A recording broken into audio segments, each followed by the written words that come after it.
2 seconds. Senator Sifuna, 5 minutes. proceed to second the motion. Thank you, Mr. Speaker. I thank the chair of the committee on CPIC for the honor to second the motion for me. I'm going to take 5 minutes, Senator Olekina, I assure you. Mr. Speaker, it is the American gangster Al Capone who said you should not mistake his kindness for weakness. I want to start by saying this Senate needs to get tougher on governors, because somehow, because they have heard that Senator Sifuna and the others are strongly pro-devolution, that we will defend devolution every single day, they have started taking advantage of our kindness and even showing us a lot of what they call madarao in the streets of Nairobi. Mr. Speaker, therefore, this is another opportunity for us to demonstrate to these governors that they cannot be coming to Senate to cry, for us to defend them, for us to give them resources, but the poor pensioners, people who have retired from the county governments, are not receiving their pensions, and these pension funds are not receiving remittances, Mr. Speaker, because counties have refused to remit this money. Mr. Speaker, I want to agree strongly with the suggestions that have been made by the committee here, and I wonder why Senator Osotsi and the committee went for a task force again, which will just buy these county governments more time. I am in strong support of the recommendations by Senator Osotsi that we need to deduct this money at source. Just deduct this money at source the way KRA does, and governors will come and cry. I have seen here at page 20 of the report, counties are blaming non-remittance of money from Exchequer for why they are not remitting this money to the county to pension fund. Mr. Speaker, that would be true if they were also behind payment by only the same amount of time that the government has failed to remit the money or the Exchequer releases to them. If you look at page 20, the county governments are saying that the main cause of non-remittance of pension deductions was delayed disbursement of county government equitable share of revenue, where the National Treasury had consistently on average been 3 months in arrears when it comes to disbursement of equitable share, causing the delays in disbursement of pension deductions. Our expectation is, if that is the correct position, Mr. Speaker, then all the county governments should only be at the maximum in arrears of 3 months contributions. But what we know from the ground, Mr. Speaker, is that because these deductions are easy, they are effected on the people's pay slips.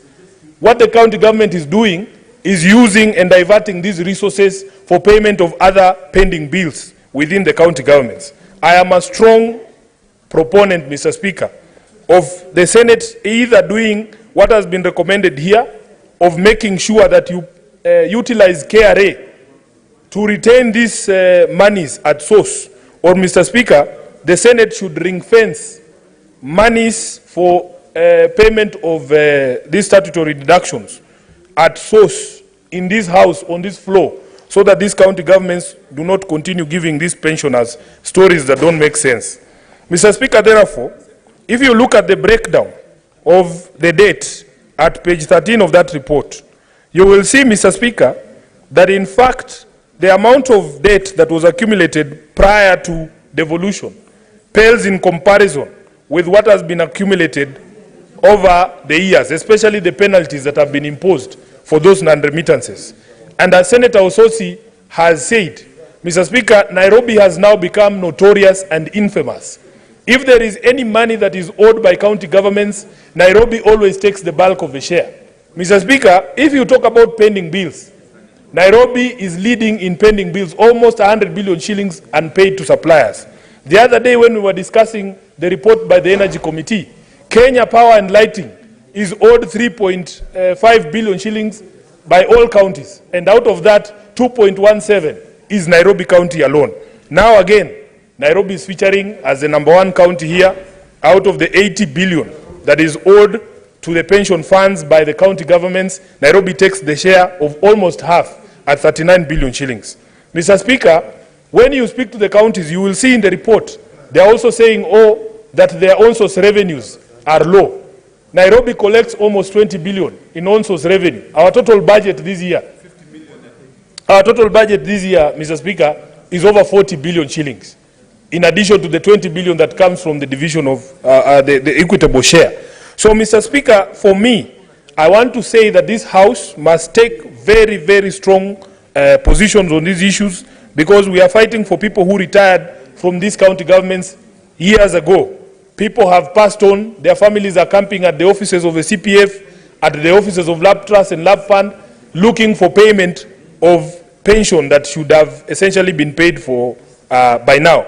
Therefore, Mr. Speaker, some of the suggestions I saw there of debt swaps with assets of county governments, and you will see that was a suggestion made by Lab Fund at page 17. Mr. Speaker, I would not support that at all, because, Mr. Speaker, this is how county government assets are going to be stripped in the guise of payment of debts. Let us use the money that is collected from Nairobians. Let us use the money that is due to Nairobians under the division of revenue or the equitable share to pay these pension funds, because they are deducted from the pay slips of the employees. Mr. Speaker, therefore, I want to conclude by saying it is very unfair for you to deduct monies from an employee. If you look at the average pay slip of a Kanjo worker here in Nairobi, Mr. Speaker, they are suffering under the labor of all the taxes that have been imposed by this current regime, including the housing levy that we hear is coming before the House, the revised rates of NHIF and NSSF. So it is only fair that if you deduct money on pensions, even if they are getting the short end of the sticks in terms of taxes, they are not seeing the value of the payment of their taxes. At least when they retire, Mr. Speaker, we should make sure that we ring-fence this amount so that they are paid their dues. For Nairobi, Mr. Speaker, we are not going to allow the governor to get away with this. He must remit the monies, and I am going to do everything recommended in this report, including deducting this money here, so that he will find a reason to come to talk to the Senate at last. I thank you, Mr. Speaker, and I beg to second.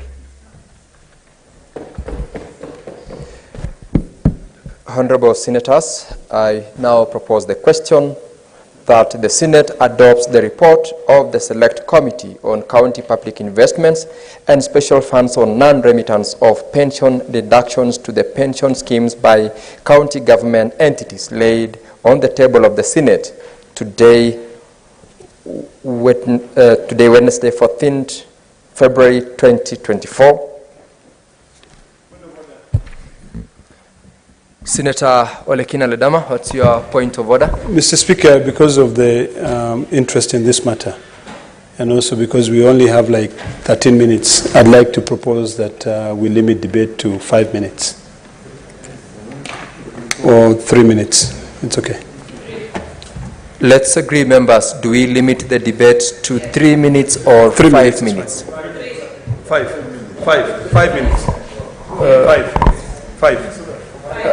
Let's agree 5 or 3? 5. 5 minutes. I have my dashboard full. It means we will not conclude on this motion, and therefore, whoever will speak, I'll be very strict in time. I will call upon Senator Tabitha Maureen Mutinda. Thank you so much. Because of time, I'll just go directly. First, I really want to appreciate my colleague